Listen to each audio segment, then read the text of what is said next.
আমাদের special contestant Farhan লবিব স্পেশাল প্রতিযোগীদের মধ্যে স্পেশাল নয়, বরং প্রতিযোগীরা সবাই সমান। স্পেশাল আমরা এই জন্য বলি, আমাদের এই প্রতিযোগী দৃষ্টিহীন, দৃষ্টি প্রতিবন্ধী। সেই জন্য স্পেশাল এই মানুষটি এবার আসছে স্টেজে। তাকে প্রশ্ন করবেন ফদিলাতুল উস্তাজ শেখ আবু সালেহ মোহাম্মদ মুসা।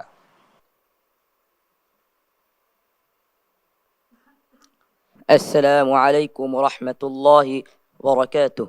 ফারহান লবিব, কেমন আছো? আলহামদুলিল্লাহ, আপনি কেমন আছেন? আলহামদুলিল্লাহ। ভয় আছে না নাই? নাই, একটুও নাই? ইনশাআল্লাহ। মাশাআল্লাহ।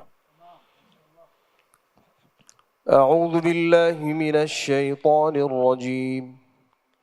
بسم الله الرحمن الرحيم. وبينهما حجاب. أعوذ بالله من الشيطان الرجيم.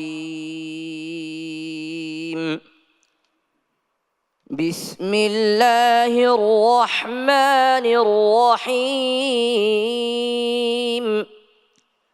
وبينهما حجاب.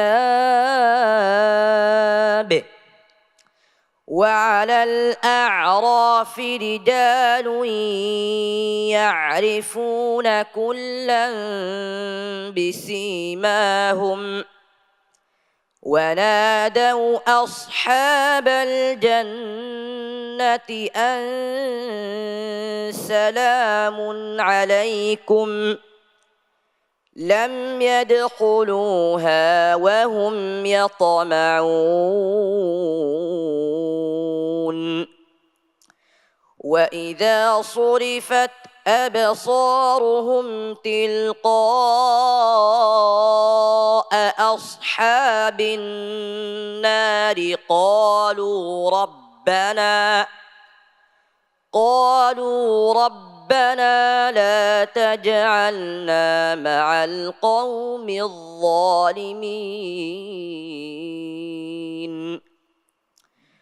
ونادى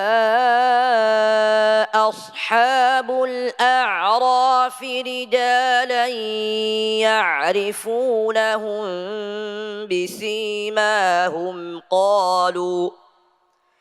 قالوا ما أغنى عنكم جمعكم وما كنتم تستكبرون أهؤلاء الذين أقسمتم لا ينالهم الله برحمة ادخلوا الجنة لا خوف عليكم ولا أنتم تحزنون. ونادى أصحاب النار أصحاب الجنة أن أفيضوا علينا من الماء أو مما رزقكم الله.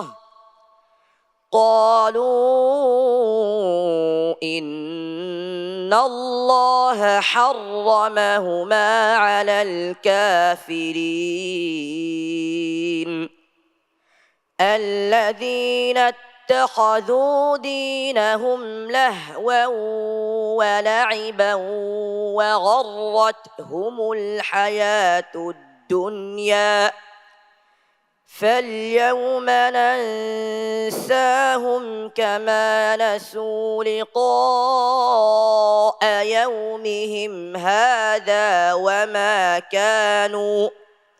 وما كانوا بآياتنا يجحدون. ما شاء الله. صدق الله العظيم. মাশাআল্লাহ। প্রিয় দর্শক, ফারহান লবিব বরাবরের মতোই আজকেও দুর্দান্ত তেলাওয়াত করেছে। আমরা তার তেলাওয়াত সম্পর্কে প্রশ্নকারী উস্তাজ আবু সালেহ মোহাম্মদ মুসা আপনার কাছ থেকে জানতে চাইব। মাশাআল্লাহ ফারহান লাবিব, সুন্দর তেলাওয়াত করেছো, অসাধারণ। মাশাআল্লাহ, তুমি আয়াতে মুতাশাবিহাত গুলো খুব ঠান্ডা মাথায় পড়েছো, খুব সুন্দর হয়েছে। হিজাব বা কলকলা বেশি হয়ে যায়, খেয়াল করতে হবে। সরিফাত, তার হামস ছুটে গেছে। ওয়াগাররাত হুমুল হায়াতুদ দুনিয়া, যেখানে হামস হওয়ার কথা সেখানে হয় নাই, যেখানে হবে না সেখানে হয়েছে। ওয়াগাররাত, হামস হবে। হায়াতুদ দুনিয়া, দাল দিয়ে হামস হবে না, বাতাস বের হবে না, তোমার বের হয়ে গেছে। এগুলো সতর্ক থাকতে হবে। তোমার কাছে প্রশ্ন হইলো, তুমি এই আয়াতে মুতাশাবিহাতগুলো কিভাবে ইয়াদ করো? প্রত্যেকটা হাত খেয়াল করে বলি, একবার মনোযোগ সহকারে। মাশাআল্লাহ মাশাআল্লাহ, আল্লাহ তোমাকে কবুল করুন, আমিন। মন্তব্য করবেন উস্তাজ কারি মোহাম্মদ আব্দুল্লাহ। মাশাআল্লাহ ফারহান লাবিব, তোমার জন্য অনেক দোয়া। আল্লাহ যেন তোমাকে কোরআনের জন্য কবুল করে।